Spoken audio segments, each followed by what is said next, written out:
innocent ha last week in Kofo Bisa was Sasana Meso innocent dear on time absent or ye absent back so we say asema esin na no odin innocent we bia bako de gade jamiase and afemi bra panyi Listowel na kusi Poku enso ha branie then no wa mre me cake ni bi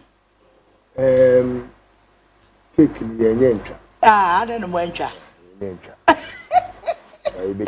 Martin. Okay, Pacha so ho ye de. Okay. Ye de nyame ase week no na ye. Weekend no nyina be si neyi. Say no say Ghana ha no me hu ne say ade ba ko adom ye ne say obi a nse da ni sika bia woni botum. Ande no. But obi a ye okay. Oh, Framafufuru bia bo afa ye ho.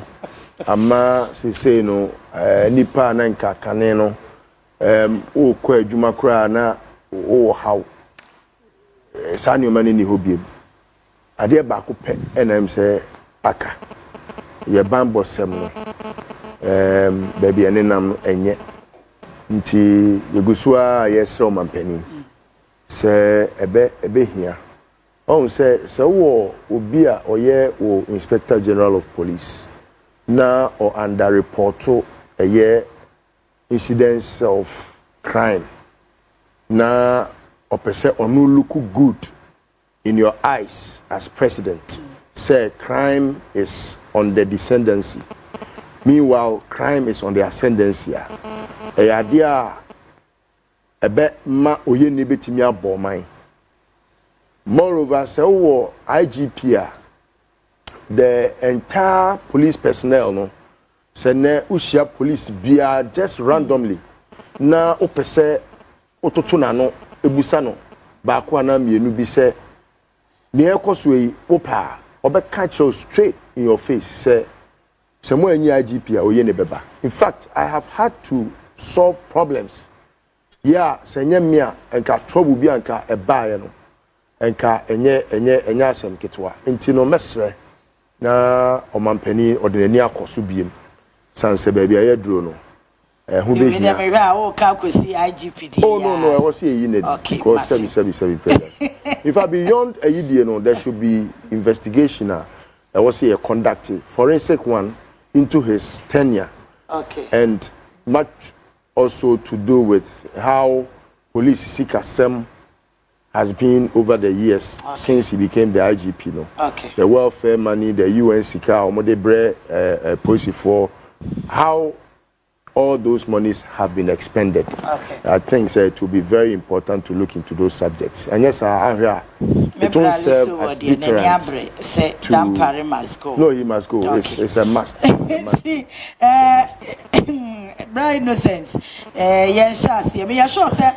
I know the one chow quick 1 minute be now for the top first topic no the ashas petition now the Akoma President Mahama on Electoral Commission Jean Mensah Bossman asare tetene ne nkrofo no me sure say no president ba ye na no pe bi on be briefing in sabeka petition ye ni petition na di nkomo e wo CTV ha say ya e wo magano koso so mo akire ni reasons why was said Jean Mensah is sacking no we share fundamental human rights we abubu so sal for 4 years or many representation bias and in your listing your money bebre and see may percent your take on that na fame yemfa second topic you know EPA declares war on illegal mining immediate shutdown ordered.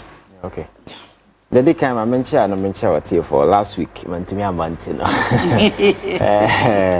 I think they're not much here for you know so I think the petitioner calling for the removal of Jean Mensah no me are my candidate say obi antro petition na me ankasa metro oh yes I've said it several times and it's good say that particular petition and it's expected is in line and I'm expecting say president will act on it and make sure say obe follow to the latter. I know the day no when you watch hunting who go through petition and I say with me lay hands on merit.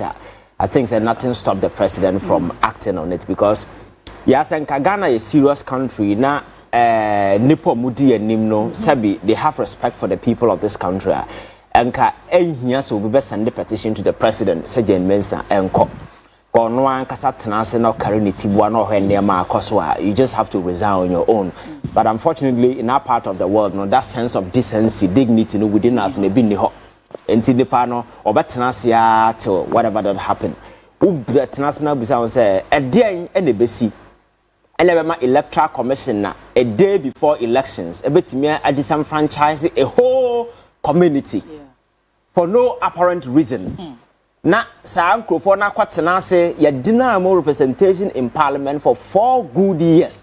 Ya tenase state institutions even post the elections na kra no nobody moved in to remedy this injustice. Individuals ya deny omo constitutional right to have representation in parliament. So I think that a grave injustice and assault on the foundations of our democracy in the constitution. So it is in that order.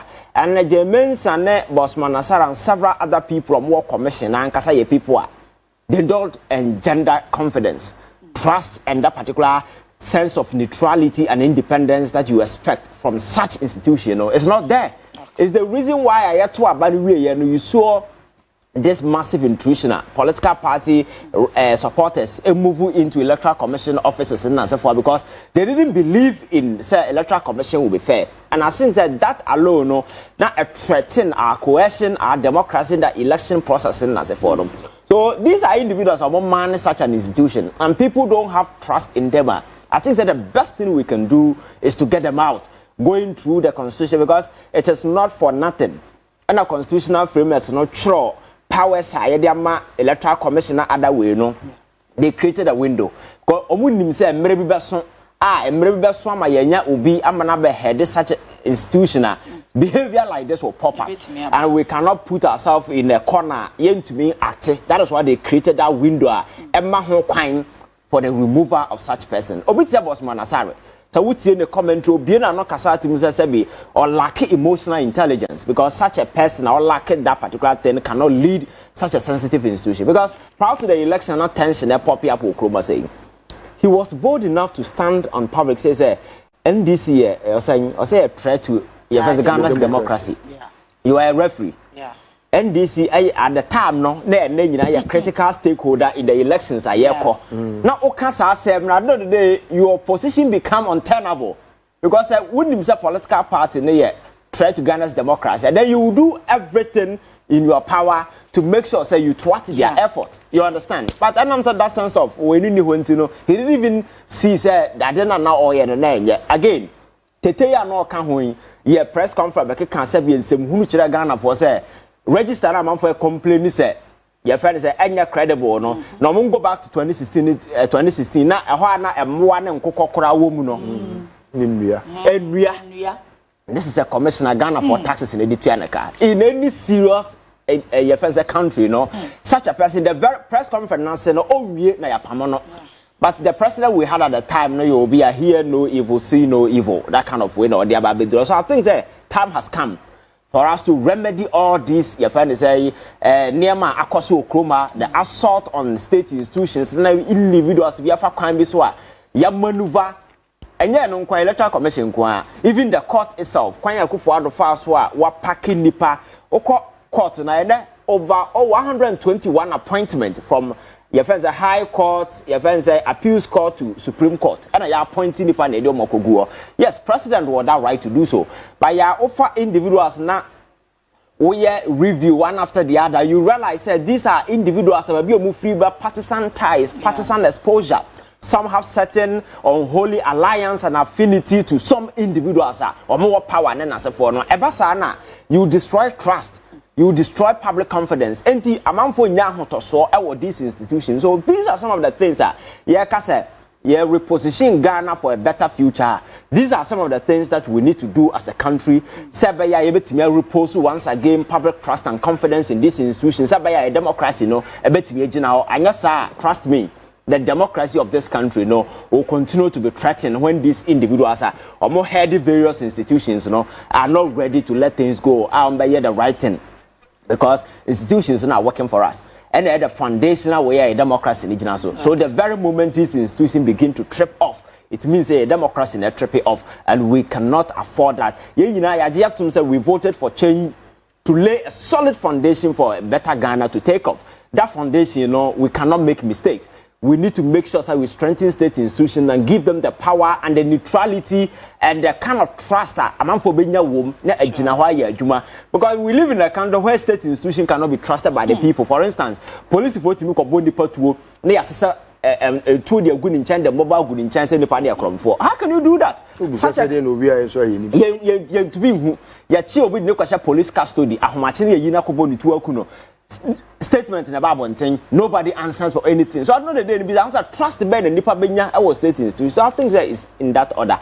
And then back to your first way, galamsey. I think that is one of the things that and the last time I have a catcher say from a medical background, do you know say the toxic exposure man for go through because of your friends said distraction go in our environment and then as for no clearly you don't need obi no back catcher. And if you go to our various hospitals there sabi now when TV da tete no and then they dware and obi time wo akra na nani ba kuni. All these are because of if I said toxicity, man for I exposed to because of mining activities and as for them, and Kwanya government fast or handle the issues of mining. Clearly, there are prominent people. Yes, I never will you. Here need to galamsey. As people in high position, because we had a situation where president signed an executive order giving people said they should go to forest reserve and mine. I'm not sure you ever conceived such a idea, but all these things happened. At the end of the day, we also saw investigations about some individuals were named. Professor Frimpong Boateng report Babontin as a serious president. We were expecting at least such a report will be acted on. At the end of the day, Frimpong Boateng became a victim, and he's moving from one court to another, and then for investigation all year has been trashed, has been bastardized, and nobody even takes him serious anymore. So I think that the promise that President Mahama made to the people of this country, galamsey no stop here, and people move to galamsey in as much as I can say government officials were people who were leading. There are several people also belonging to the other side of the political divider. They are also involved in these things. They must be commitment, that commitment must be absolute, must be unwavering, because Ghana for a share such distraction any political and partisan colors NDC MPP no yankasa yansasini yensu. The time has come for us to resolve say this is what we want to do, and that promise president make it to Ghana for no I'm expecting say obe acte na nkoye say yenso yaba power aduru yenso ye na ye kwakotu ebasa that trust in Ghana for repose it will be gone. So things like this, you see, you have to be very decisive as president with clarity of thought. You know what you want to do. Trump promises he'll be deported a man for. This is Gaia. I don't know. He's doing everything to ensure that vision goes through. As a president, sometimes you may disagree with him, but that kind of authority, decisiveness, that clarity of thought, that is what you need to do. Because at the end of the day, my culture says, nipa does a nipa. So we jana evil obey no ebe ye onwanwa se mra ni hona yeti hona obi ye de opa. So always there must be your friend said that kind of way na e wo ha ebe stopping man but culture say nipa ye nipa boni ni. All that they need is incentives and opportunities to thrive. So as government, your job is to take away the opportunities and the incentive and tell man say there are consequences for your actions, and as for the red lines are there. The conventional deterrence has been established across. So these are the consequences for you. So I think that is the near day. As the Mahama government in the AUSU to pursue this galamsey. Now Akufo-Addo chapter is gone. We cannot come and sit here and say Akufo-Addo. They are as and I think that we can also follow the trail. People are more causing such distraction. We need to prosecute them just to ensure that we send a message, because at some point in time, people at the presidency, some key individuals in government, their involvement was so overwhelming to the sense that report, audio recording, videos, and that's why I question and that's why and the videos, Bob, and thing clearly, I said their involvement, cannot be swept under the carpet. So I think I expect the president, because 4 years, it's a period. we need to rewrite the political narrative in this country. Okay. Weakness is something that cannot be tolerated. Mercy is something that cannot be tolerated. We need to show people, say, really, we are really committed in building Ghana, and that is the only language Ghanaians want to listen. Because, yes, I always say, yeah, from this is a country blessed with everything. But why is it that people are still going? Because even though they don't have whatever it takes, we need to build this country and make sure, say, a place people can dwell and survive. As a man innocent, he came to American embassy when the father so line. I'm saying, I want to trap come on now. I'm going to Jefferson. I know her video with my sister. I'm so bit to come to Nanim, not police car, you know, not car, engine, no beer door, no be a shame. How can you put such a situation? But you can't blame them because about the year. I don't know trouble. Yeah, probably so. Obaya, we dey mesa chieti fo bi ni ahwefo na machia me nuanu mabedwafo na mabo abaso so na adwumaso awoye. Na your friend is saying, I mean Jean Mensah dey according to say I say ya kama ya so abu. What I say. Or no, and you see forms of threats are a way of democracy no.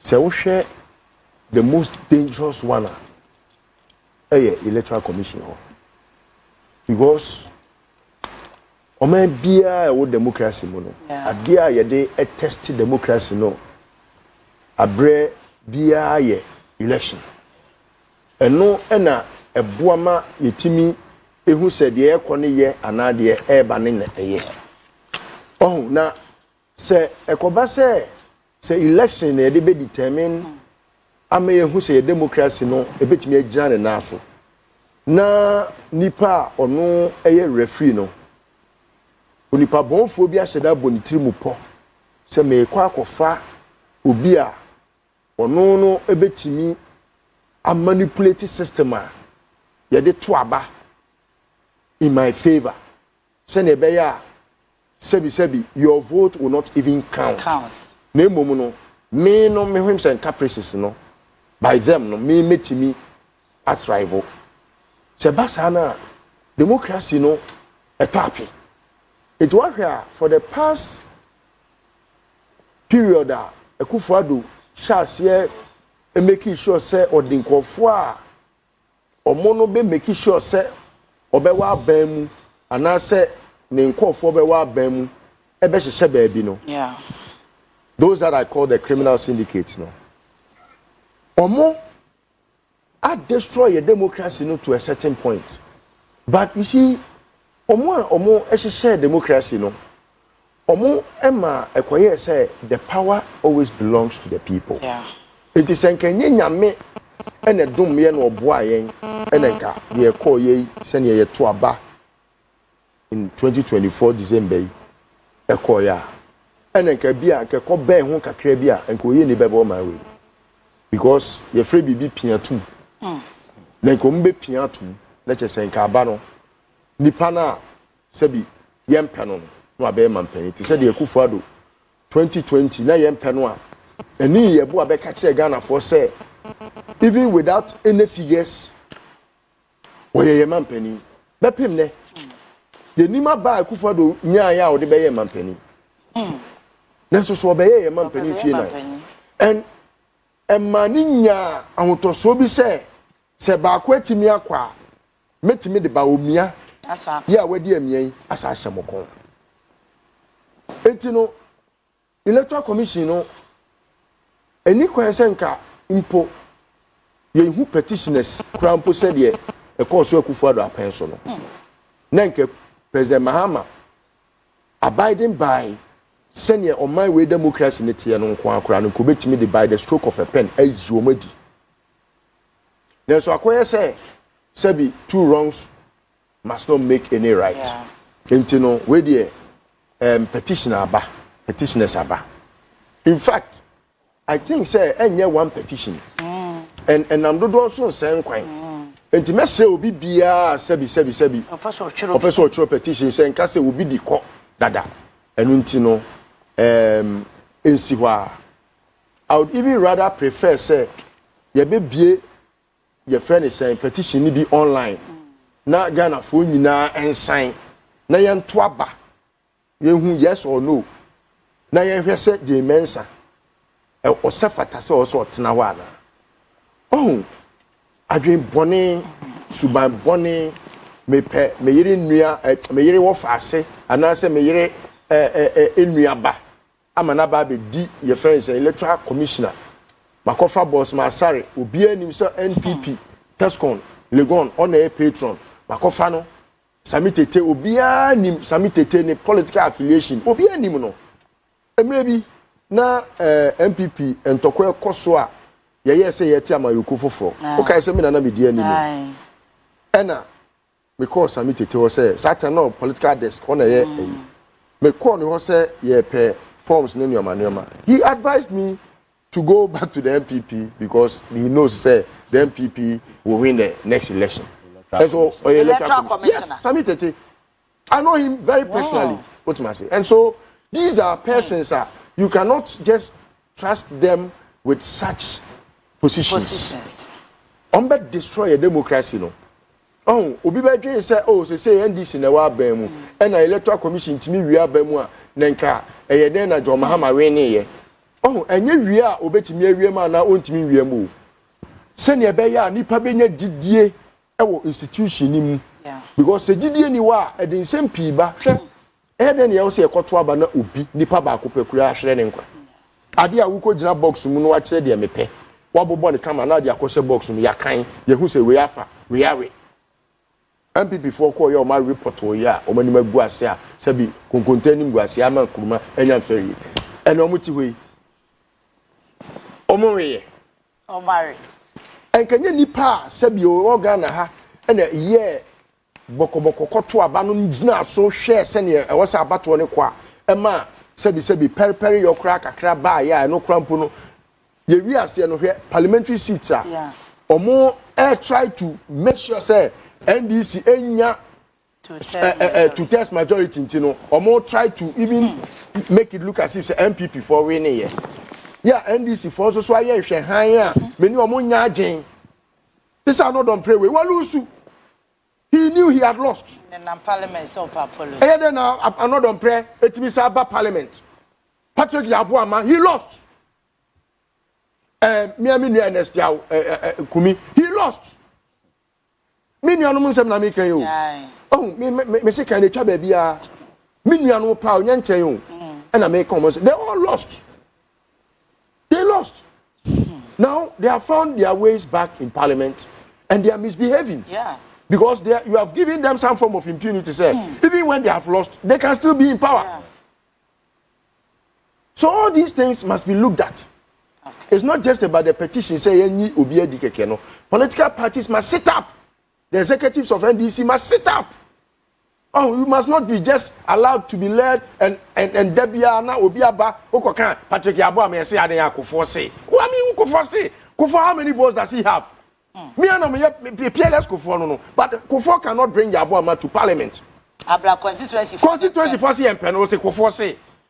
How does that endanger confidence in the system? Kofo say any man Kofo go to Abamane.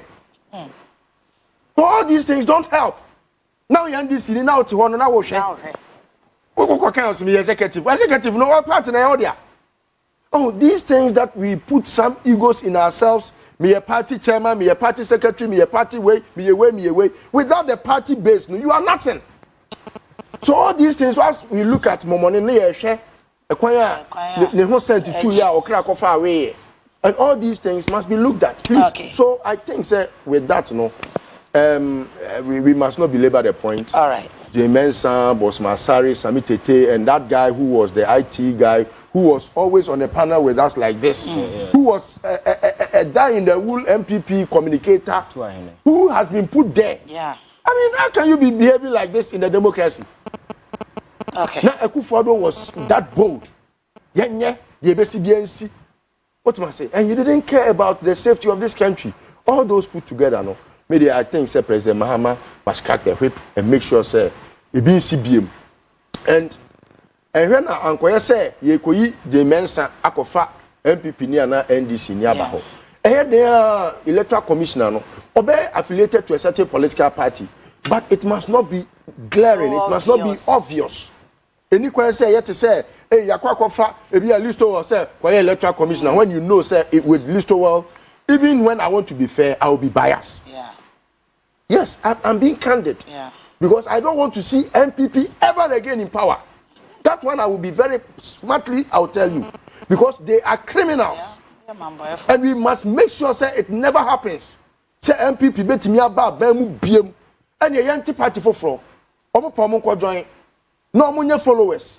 But say pass ye be who ye nanu see ye if you want tea and the Kufodo Bawomia na po na kananki ati he na kanapo ye vice president. Ah Nyankopon e ko betwa ye ka.